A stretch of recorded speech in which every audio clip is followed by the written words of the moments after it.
There was a man named Elijah, born in the lands of Gilead. History portrays him as one of the greatest prophets of Israel, even though no words were written exclusively in his honor. His life, however, is intertwined with the tumultuous reigns of Ahab and his son Ahaziah, two notable monarchs in the history of Israel. Elijah emerged as a prominent figure in the 9th century BC, a period filled with prophetic expectations. His influence was so profound that centuries later, representatives of the Jewish people would inquire of John the Baptist about his possible identity.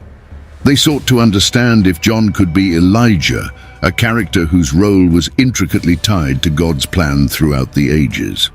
The prophesied return of Elijah before the great and dreadful day of the Lord echoed in the scriptures, as did his striking presence on the Mount of Transfiguration alongside Moses and the Lord himself. In this sacred place they discussed the redemptive sacrifice that was to come, as written in Malachi chapter 4, verse 5. Behold, I will send you Elijah the prophet before the great and dreadful day of the Lord.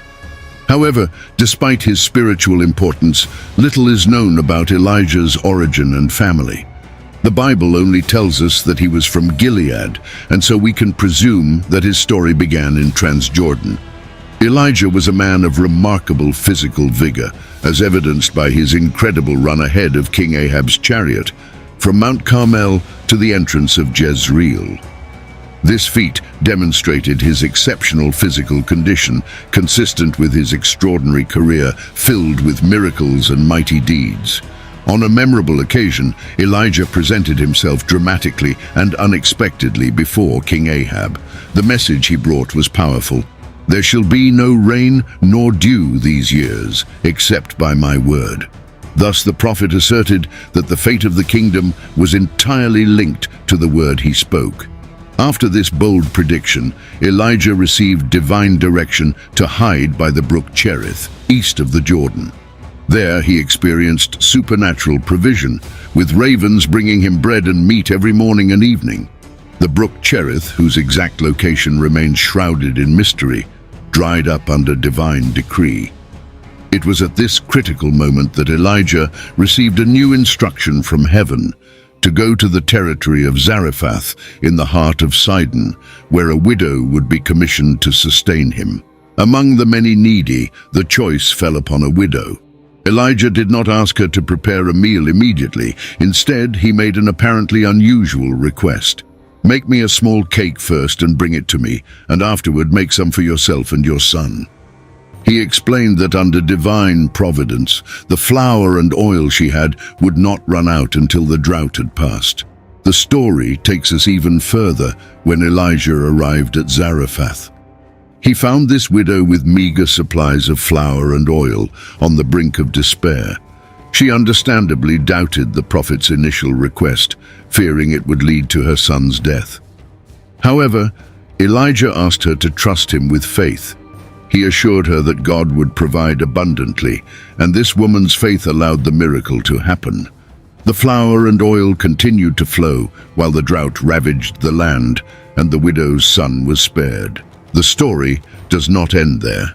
In a moment of extreme distress, the widow's son became seriously ill, to the point of being unable to breathe. In her desperation, the mother accused Elijah, questioning if he had come to remind her of her sins and thus cause her son's death. Elijah, however, took the boy in his arms and carried him to an upper room where he was staying. He prayed intensely to the Lord, pleading for the child's soul to return. And after 3 fervent cries, the Lord heard his plea. The child revived and was returned to his mother's arms, full of life. In an act of recognition of divine intervention, the woman exclaimed to Elijah, "Now I know that you are a man of God, and that the word of the Lord in your mouth is truth."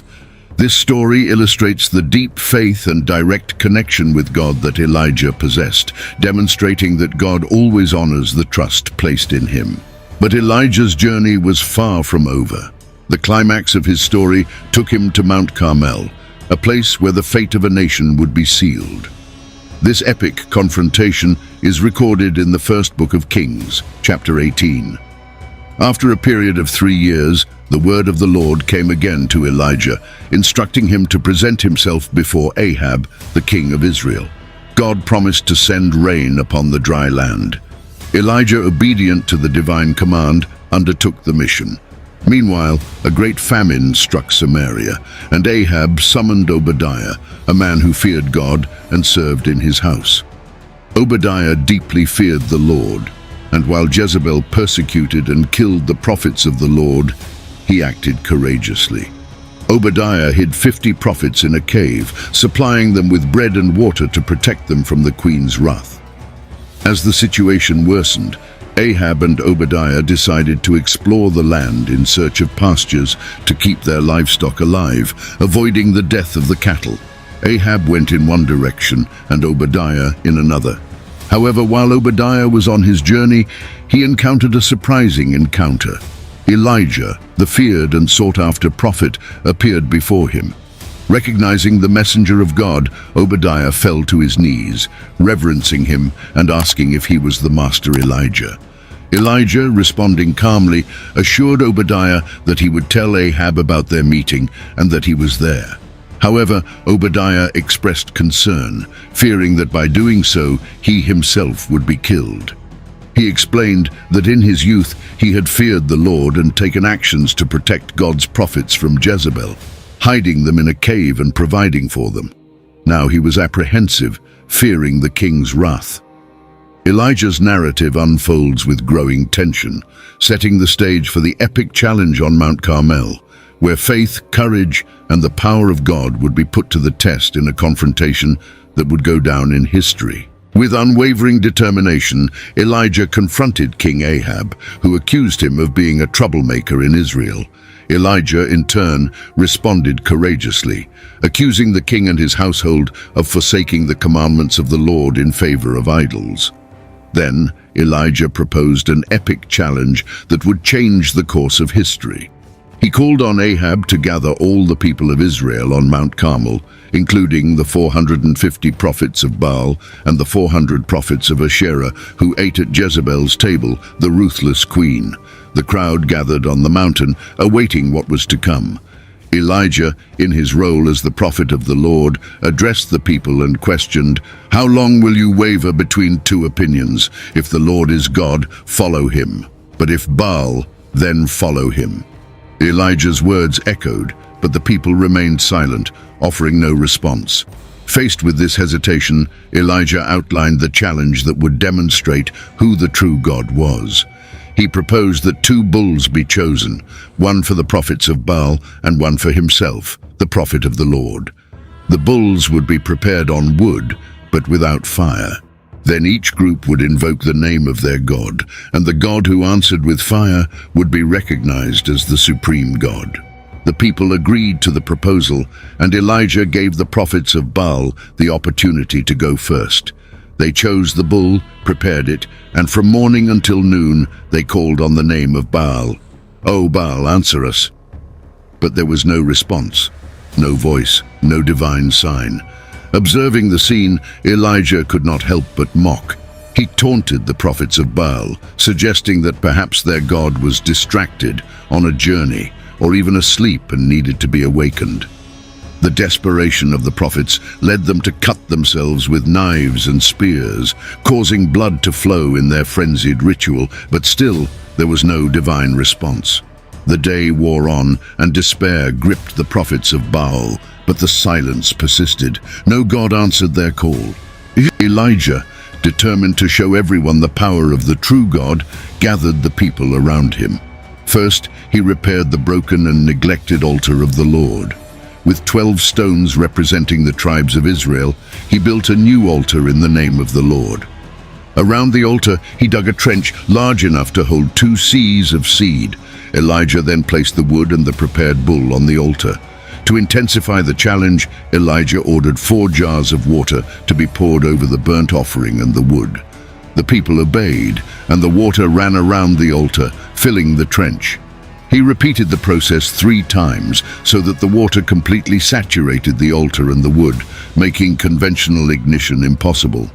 The time for the evening sacrifice came, and Elijah, with unwavering confidence, approached the altar. He cried out, "O Lord God of Abraham, Isaac, and Israel, let it be known this day that you are God in Israel, and that I am your servant." He continued with fervent supplication for God to manifest his power, so that the hearts of the people would turn back to him. In response to this fervent prayer, a miracle occurred. Divine fire came down from heaven and consumed the burnt offering, the wood, the stones, and even the water in the trench. It was an indisputable revelation of the divine. Faced with this wonder, the people who had been hesitant before prostrated themselves in reverence and exclaimed, "The Lord, He is God! The Lord, He is God!" Certainty and confidence in God were restored in their hearts. Elijah, fulfilling his role as a prophet, ordered the prophets of Baal to be captured, and none of them escaped. Then Elijah instructed King Ahab to prepare, for rain was on the way. The sky became black with clouds, the wind increased, and a heavy rain fell, fulfilling God's promise to send the long-awaited rain to the dry land. As the rain began to fall, Elijah, invigorated by the hand of the Lord, girded his loins and with supernatural determination ran ahead of Ahab to the entrance of Jezreel. It was a moment of triumph and celebration of the faithfulness of the God of Israel, who answered the cry of his servant and demonstrated his power in a magnificent way. After the miracle on Mount Carmel and the coming of the rain, the news reached Jezebel, the wicked and ungodly queen, who became furious with what Elijah had done. She swore vengeance against him and sent a messenger with a death threat. Frightened, Elijah fled to save his life. He left his servant behind and embarked on a long journey into the wilderness. During this journey, he reached a point of exhaustion and despair. Elijah felt overwhelmed by fear and fatigue to the point of wishing for death. He lay down under a broom tree and prayed for God to take his life. While Elijah slept under the tree, an angel of the Lord touched him and brought him food and water. The angel encouraged him to eat and drink, for the journey ahead would be long and challenging. Elijah obeyed, and strengthened by divine sustenance, walked for 40 days and 40 nights until he reached Mount Horeb, the mountain of God. Meanwhile, Jezebel continued her quest for revenge, mistakenly believing that Elijah was dead. At Mount Horeb, Elijah found a cave and spent the night there. God questioned him about the reason for his presence on the mountain. Elijah expressed his zeal for the Lord and his discouragement with the spiritual state of Israel, lamenting how the people had forsaken the Lord's covenant, destroyed his altars, and killed his prophets. He saw himself as the only faithful one to the Lord, and now his life was in danger. God, in his infinite mercy, chose to reveal his presence to Elijah in a special way. First, there was a mighty wind that tore the mountains apart, but the Lord was not in the wind. Next, an earthquake shook the ground, but the Lord was not in the earthquake either. Then a fire came, but God was not in the fire either. Finally, a gentle and quiet voice came, and Elijah knew it was the voice of the Lord. Upon hearing God's voice, Elijah covered his face with his mantle and came out of the cave. God asked him the same question, "What are you doing here, Elijah?" And Elijah repeated his lament and his zeal for the Lord. Then God gave Elijah clear and important instructions. He was to return and anoint Hazael as king of Syria, Jehu as king of Israel, and Elisha as a prophet in his place. God also revealed to Elijah that he had reserved 7,000 in Israel who had not bowed down to Baal, showing that he was not alone in his faithfulness to the Lord. Elijah, now renewed and strengthened by communion with God, was ready to fulfill his mission and continue serving the Lord as his prophet. Elijah promptly followed the divine instructions and set out to find Elisha. He found Elisha plowing with 12 pairs of oxen. Elijah threw his mantle over Elisha, symbolizing the divine call. Elisha immediately left the oxen and ran to ask for permission to bid farewell to his parents before following Elijah. Elijah replied that he could do so and then follow Elijah. Elisha demonstrated his commitment by slaughtering the oxen and offering their meat to the people as a final gesture before joining Elijah as his servant. He was willing to leave behind his former life and follow the divine calling with determination. Meanwhile, in Damascus, King Ben-Hadad of Syria was ill. He sent Hazael to meet the prophet Elisha and ask him to inquire of the Lord about his recovery. Hazael brought a generous gift and posed the question to Elisha. The prophet responded that God had shown him that Ben-Hadad would die. However, Elisha stared at Hazael intently and then began to weep. Perplexed, Hazael asked why Elisha was crying. The prophet replied that he was crying because he knew the evil that Hazael would do to the children of Israel. He foresaw that Hazael would set their strongholds on fire, kill their young men with the sword, dash their children, and rip open their pregnant women. Surprised by these words, Hazael questioned how he, a mere servant, could carry out such terrible acts. Elisha then revealed that the Lord had shown him that Hazael would become the king of Syria. Hazael returned to King Ben-Hadad and the following day assassinated the king, assuming the throne of Syria. Thus, God's prophecies began to come true, with Elisha anointing Hazael as king and Jehu as king of Israel, while Elisha prepared to take on the role of the prophet in place of Elijah. These events marked a significant shift in the history of Israel and Syria. Naboth, a Jew from Jezreel, owned a vineyard near the palace of Ahab, the king of Samaria. Ahab expressed the desire to acquire Naboth's vineyard, offering money or a better vineyard in exchange. However, Naboth refused, citing that the vineyard was an inheritance from his fathers, and he was unwilling to sell it. This left Ahab deeply discontented and sorrowful. His wife Jezebel, noticing her husband's sadness, devised a plan to obtain Naboth's vineyard. She wrote letters in Ahab's name, sealed them with his royal seal, and sent them to the elders and nobles of the city where Naboth lived. In the letters, Jezebel instructed that a fast be proclaimed and that Naboth be given a place of honor. 2 scoundrels were instructed to accuse him of blasphemy against God and the king. Naboth was then stoned to death, following the false accusations. When Jezebel informed Ahab that Naboth was dead, he promptly rose to take possession of Naboth's vineyard. However, the Lord sent a message to Elijah, instructing him to confront Ahab in Naboth's vineyard. Elijah approached Ahab and uttered a prophecy, announcing divine condemnation upon the king. God declared that Ahab would be punished for his role in the death of Naboth and for engaging in wicked practices. Ahab's descendants would be exterminated, just as it happened with Jeroboam and Baasha, due to God's provocation and the influence of Jezebel. Furthermore, the Lord proclaimed that dogs would eat Jezebel on the walls of Jezreel, and the birds of the air would devour those who died in the field. When Ahab heard Elijah's words, he tore his clothes, put on sackcloth, fasted, and mourned. Elijah's message indicated the severe punishment that would fall upon Ahab and his household for the sins they committed against God and the people of Israel. After the events related to Naboth's vineyard, Ahab showed remorse for his involvement in Naboth's death, and the Lord postponed the previously announced punishment by Elijah. However, Ahab's reign continued to be marked by his sins and idolatry in Israel.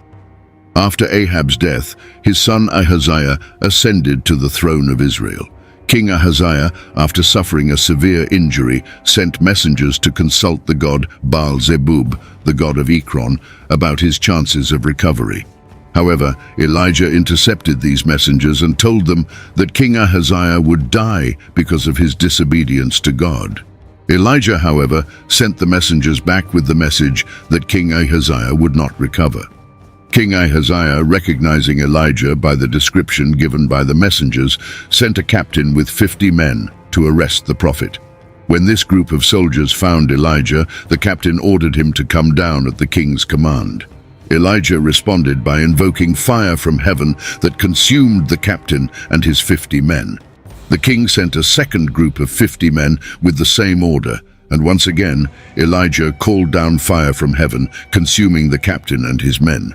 Finally, the king sent a third group, but this captain begged for his life, and Elijah accompanied them safely.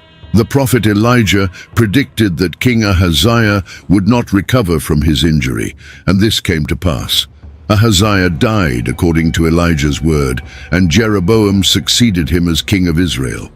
When the time came for Elijah to be taken up to heaven, he and Elisha were busy traveling between the prophetic schools in Gilgal, Bethel, and Jericho. Elijah asked Elisha to stay in Gilgal, then in Bethel, but Elisha swore that he would not leave him. The sons of the prophets and Elijah were aware that the Lord would take Elijah away after leaving Jericho. As they left Jericho, both prophets miraculously crossed the Jordan River. Elijah struck the waters with his mantle, and they parted to provide passage. He then asked Elisha what he would like as a final favor. Elisha requested a double portion of his master's spirit, and Elijah agreed to grant it if Elisha saw him when he departed. Suddenly, a chariot and horses of fire separated them, and a whirlwind took Elijah away, while Elisha watched and cried out, saying, "My father, the chariots of Israel and its horsemen." Elisha took up the mantle of his master that had fallen, crossed the Jordan, and went to Jericho, where the sons of the prophets recognized that Elijah's spirit rested upon Elisha, as recorded in 2 Kings chapter 2, verse 15. So, when the sons of the prophets who were at Jericho saw him, they said, "The spirit of Elijah rests on Elisha." And they came to meet him and bowed to the ground before him. The sons of the prophets in Jericho came to meet Elisha, bowed before him, and persisted in seeking Elijah. Reluctantly, Elisha agreed to send 50 men in search of Elijah, but they returned without success. When Jehu became king, he used Elijah's prophecy about the destruction of Ahab's house to justify the annihilation of all of Ahab's relatives, as recorded in 1 Kings 21, verse 21. "Behold, I will bring evil upon thee, and will take away thy posterity, and will cut off from Ahab him that pisseth against the wall." Jehu killed all the remaining members of Ahab's house in Jezreel, including its leaders, priests, and close acquaintances. Then he departed and went to Samaria, where he found the brothers of Ahaziah, king of Judah, who were captured and killed. Subsequently, Jehu encountered Jonadab, the son of Rechab, and invited him to join him. They shared their zeal for the Lord, and Jehu took him in his chariot. Upon reaching Samaria, Jehu continued to carry out the will of the Lord, eliminating all remnants of Ahab, in accordance with the word of the Lord spoken to Elijah. When Jehoram, the son of Jehoshaphat, erected idolatrous altars and led Judah away from God, Elijah sent him a prophetic letter warning him of the impending disaster that would befall the nation due to his apostasy, as recorded in 2 Chronicles 21, verse 12. Elijah's letter said, "Thus says the Lord, the God of David your father, because you have not walked in the ways of Jehoshaphat your father, or in the ways of Asa king of Judah." Elijah's life was marked by the conflict between the worship of the Lord and the religion of Baal. During his time, many in Israel worshipped Baal, with Melkart being the most prominent deity of Tyre.